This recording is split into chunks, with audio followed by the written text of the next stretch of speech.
ఒక కొబ్బరికాయ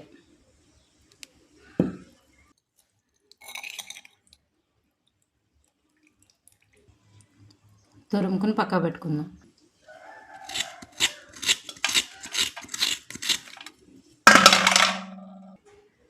తురుము బెల్లం చితకొట్టుకొని పక్క పెట్టుకోవాలి.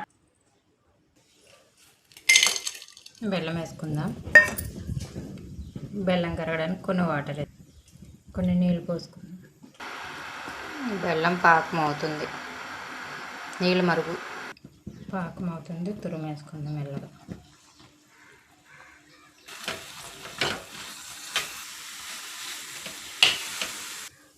ఉండలు చుట్టకుండా పిల్లలకి ఇలా వేస్తే మంచిగా తొందరగా తింటారు.